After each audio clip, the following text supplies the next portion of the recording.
Bonjour à tous, ici Thomas Moody et je vais vous parler de photographie. Aujourd'hui j'ai envie de vous parler d'une anecdote qui est liée à la photographie et qui va être utile pour votre pratique. C'est pour ça que je fais des vidéos, donc il faut attendre, voilà, je vais vous l'expliquer.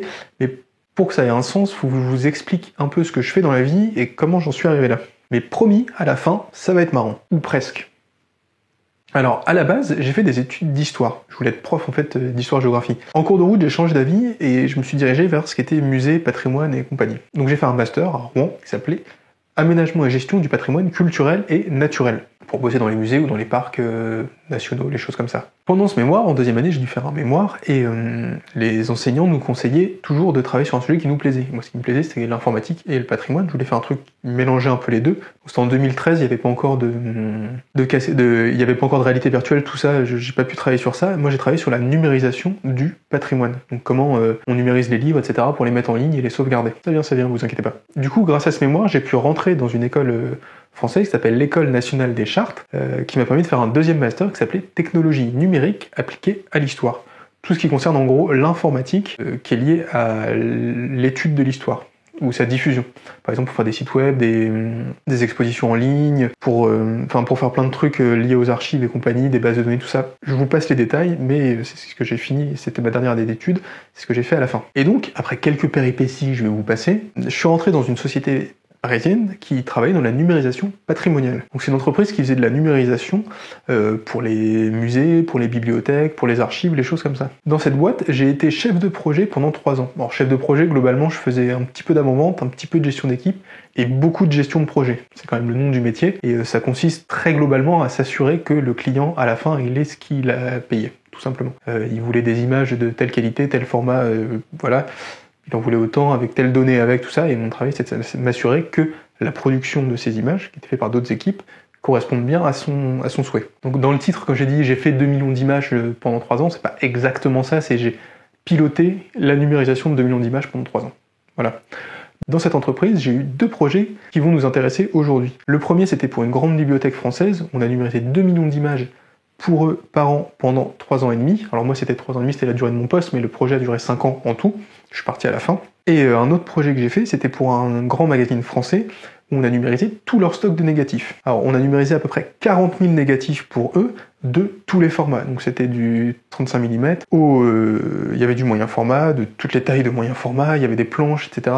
Il y avait vraiment de tout dans ces archives de négatifs. Du coup, on arrive au sujet de cette vidéo, qui est la production d'images en masse, en très grande quantité, avec des très hauts standards de qualité. On va en reparler. Et pour faire tout ça, il vous faut plusieurs choses. Tout d'abord, il faut des scanners. Mais c'est pas des scanners comme vous avez sur votre bureau à plat où on met une feuille une par une. Quand on a 2 millions d'images à faire dans l'année, on fait pas ça comme ça. Donc très souvent, c'est des scanners qui sont montés avec des appareils photo dessus, avec un berceau au milieu où on pose un livre quand c'est un livre, ou des scanners plats quand c'est des plans, des choses comme ça, des cartes, il y a plein de modèles différents. C'est juste pour que vous ayez à peu près une idée, je vous mets une image à côté. Bon, c'est un matériel qui est globalement très lourd, très cher et très complexe à utiliser, et j'en ai essayé vraiment, enfin, je n'ai pas vraiment essayé, mais j'en ai utilisé en production, donc dans le cadre réel de travail, vraiment de tous les modèles, des choses avec un berceau en V comme vous avez vu, à des choses plus complexes, comme par exemple les scanners d'Hasselblad. Donc Hasselblad fait des Flexlight, c'est les X5 qu'on a utilisés, qui sont des scanners de négatifs très haut de gamme, très chers et assez complexes et lourds à utiliser, parce qu'ils sont assez fragiles, bref, il y a beaucoup d'entretien, c'est assez compliqué de s'en servir. Donc pour faire tourner tout ça, il faut aussi une équipe de gens qui sont motivés, compétents, et ça j'avais la chance d'en avoir, donc c'était cool. Il faut aussi une infrastructure technique assez lourde pour faire tourner tout ça, parce que je sais pas, si vous essayez de charger des images dans le cloud, de temps en temps, vous devez vous rendre compte à quel point ça peut être long parfois. Là, quand sur une semaine de production, on fait 45 000 images en RAW, c'est 45 000 RAW à traiter, sur des appareils qui avaient soit des capteurs plein format, soit des moyens formats pour les scanners les plus haut de gamme, ça fait vraiment un gros volume de données. Sachant que les traitements étaient éparpillés sur plusieurs sites, qui n'étaient pas forcément tous en France, donc il y avait vraiment une grosse infra en termes de serveurs, d'espace FTP pour envoyer des données aux clients, et beaucoup de code pour traiter ces images à la volée. Parce que vous vous doutez bien, quand on fait autant d'images dans la journée, on n'a pas quelqu'un qui les retouche sur Lightroom une par une, en fait. Ça se fait en batch, en ligne de code. En fait, c'est des process informatiques qui traitent ces images ensemble selon des paramètres qu'on a définis en avance, pour correspondre aux standards de qualité exigés par le client. En fait, si je vous parle de tout ça, et c'est la première fois que j'en parle sur internet, parce que sur mon blog, je n'en avais pas parlé avant non plus, c'est parce que, l'air de rien, j'en parle absolument jamais, mais je suis sans doute un des youtubeurs qui a le plus gros bagage technique opérationnel. voyez ce que je veux dire? Qui a vraiment veillé à la production d'images de très haute qualité en très grande quantité sur des durées assez longues. Vraiment, il ne s'agissait pas de faire une image bien de temps en temps, bien carrée.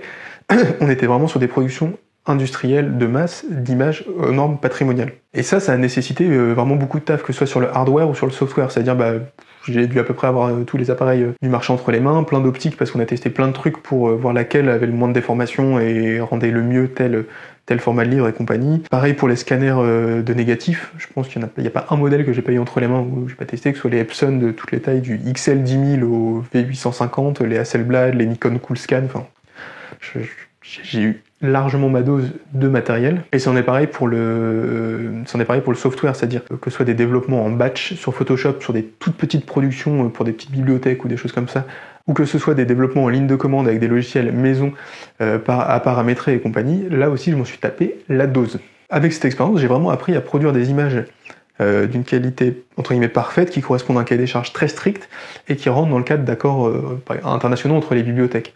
Ou les institutions patrimoniales, il y a des accords, des normes, des conseils sur dans quel format produire les images, comment les rendre, comment mesurer leur qualité, tout ça. Et notre travail, c'était vraiment d'implémenter ça et de vraiment être à ce standard de qualité-là derrière.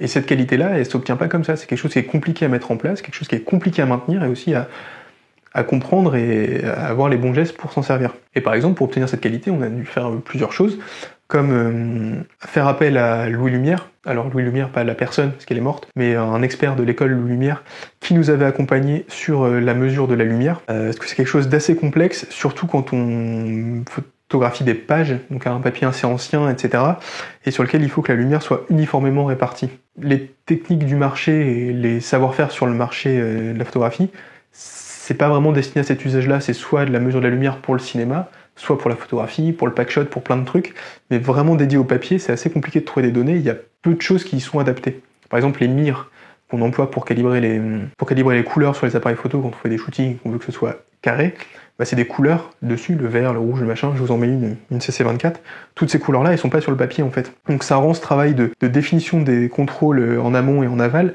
hyper complexe. Donc on a fait un appel à Louis Lumière pour nous accompagner sur ça. Et aussi on avait un contrôle rigoureux à 2 étapes, donc à la préparation des machines pour la numérisation, donc il y avait un contrôle visuel mais aussi mathématique par la suite, avec ce qu'on appelle le delta E. Je sais pas si vous voyez ce que c'est le delta E. C'est un truc tout bête, c'est-à-dire vous vous mettez d'accord avec votre client sur un jeu, imaginons de 10 images, en disant que ces images-là, c'est des références. Et c'est 10 images prises dans un livre, c'est les pages 1 à 10 par exemple, et le rendu de ces 10 images-là est vachement bien.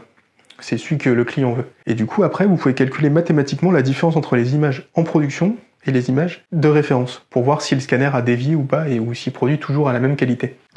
Pour vous donner un ordre d'idée, le delta E, si c'est une valeur, s'il est inférieur à 3, c'est invisible à l'œil humain. S'il est au-dessus de 3, c'est visible. Le delta E, vous en avez déjà entendu parler dans les tests de smartphone. C'est comme ça que les écrans sont testés. On va vous dire, ce smartphone, il a un delta E de 3, c'est-à-dire que les couleurs, elles sont pas hyper fidèles aux images qu'il est censé afficher. Plus il est bas, plus l'écran du smartphone a un affichage fidèle. Donc ça, c'était les contrôles qu'on faisait en amont. Et on en faisait aussi en aval, notamment par du contrôle par échantillonnage d'images, etc., pour garantir cette qualité au client. Alors, si je vous raconte tout ça, et on va arriver au but de cette anecdote, c'est parce que faire des images techniquement parfaites, c'est putain de chiant. C'est relou. C'est hyper relou. Et je sais, parce que j'ai été payé pour faire ça pendant plus de 3 ans. Donc voilà, je l'ai expérimenté, c'était mon quotidien de suivre ces sujets-là. Produire des images parfaites techniquement, c'est chiant. Mais si c'est quelque chose que vous visez, vous allez galérer. Et je le sais parce qu'en fait, faire des images qui sont correctes, c'est assez facile, mais c'est le dernier kilomètre le dernier mètre même, entre très bien et parfait qui sont hyper durs à faire et hyper compliqués. Et juste si vraiment vous êtes dans cette démarche que ce soit pour n'importe quel type de photo, vous fassiez du portrait, vous fassiez du paysage, j'en sais rien, je prends l'exemple au pif. Si vraiment vous êtes obsédé par la fidélité des couleurs, le rendu, par le fait d'avoir une photographie qui est parfaite techniquement, laissez tomber. Franchement, je vois ce que c'est, je sais toutes les problématiques que ça pose, c'est extrêmement compliqué, et c'est vraiment chiant pour pas grand chose, parce qu'au final, tout le monde va regarder les images que vous produisez sur des écrans de smartphone qui sont pas calibrés. Donc cette quête de la perfection qu'on retrouve beaucoup sur internet, parce que je pense qu'il y a énormément de tutos de comment faire, etc. machin, elle est assez vaine en fait, parce que c'est très compliqué d'y arriver. Et aussi même, juste pour reparler du matériel. Le matériel dont j'ai eu entre les mains, c'est des trucs très haut de gamme, et je pense qu'il y a beaucoup de gens qui rêveraient de s'en servir. Moi, c'était dans un cadre strictement professionnel, et à part les moments où on calibrait les machines, je le manipulais assez peu. Mais il y avait des scanners très haut de gamme, etc. Des choses que je serais ravi d'avoir pour scanner mes négatifs. Mais le matériel, plus il est haut de gamme, plus il est chiant à utiliser. Hein. Je veux dire, il y a les scanners Hasselblad, ok, ils ont un rendu qui est terrible, mais alors pour sortir une image correcte, vous passez du temps en pré-prod à régler tout comme il faut, etc., pour que ce soit vraiment nickel. Et si vous en faites trop dans la journée, il tombe en panne, faut changer le tambour, c'est une plaie. Le matériel, plus il est haut de gamme et plus il est précis, plus c'est compliqué et exigeant à utiliser. Et franchement, on s'ennuie pour pas grand chose au final. Sauf dans le cadre de production comme c'était, où là ça fait sens parce que on sauvegardait entre guillemets le patrimoine français, et ça fait sens de dire que les couleurs elles sont nickel et que les historiens dans 50 ans, quand ils regarderont ces scans, parce qu'il y a des histoires de format, de pérennité, etc., pour s'assurer qu'on puisse les regarder plus tard, que les historiens qui regarderont ces images, ils voient les livres sur leur écran comme ils étaient en vrai, le plus possible. Le papier qui rend le plus possible comme il était à l'époque, parce que la couleur du papier, ça a un sens en fonction des époques et compagnie. Donc là, ça fait sens de le faire. Mais si vous êtes dans cette quête de la perfection pour votre photographie, laissez tomber. Franchement, laissez tomber, vous allez perdre un temps fou pour rien, quoi. Franchement, je sais produire des images parfaites à faire bander un papy bokeh, mais je le fais pas parce que c'est trop casse-pied. Mesurer la lumière, mettre sa mire, contrôler l'étalonnage de son écran, enfin, comment fonctionne le logiciel de retouche derrière pour pas qu'il salope les couleurs, selon comment sont construits ces algorithmes, c'est une plaie. Et c'est d'ailleurs pour ça que je le conseille pas sur cette chaîne, en fait, et que tout le discours que j'ai sur le matériel et la technique, il vient de là aussi, en fait, en partie. Parce que j'en ai bouffé ma dose, je sais ce que c'est. Concrètement, pour une pratique artistique, ça apporte pas grand-chose, honnêtement. Et puis, plus largement, quand on regarde un peu la pratique artistique, si je regarde des images comme celle de William Klein, Dolores Mara, Jane Evelyn Atwood, elles sont pas parfaites, et c'est très bien comme ça. Elles ont leur charme comme ça, et c'est ce qui fait les caractéristiques de ces images. Donc voilà, c'était juste si jamais vous étiez dans cette quête de la perfection absolue, et que vous ne shootez pas des publicités pour BMW, c'est peut-être qu'il est temps d'arrêter, et que ce sera pas trop grave. Vous allez gagner beaucoup de temps et de neurones en bon état à la fin. Merci à tous d'avoir regardé cette vidéo jusqu'au bout. Si elle vous a plu, je vous invite à laisser un petit pouce bleu et à vous abonner. Si vous aussi, cette histoire passionnante vous a éloigné du chemin perdu de la perfection, n'hésitez pas à la partager autour de vous. Et je vous mets aussi un lien vers mon livre qui s'appelle 10 outils indispensables pour votre projet photo. J'espère qu'il vous aidera beaucoup. En tout cas, il vous aidera pas à faire des images parfaites.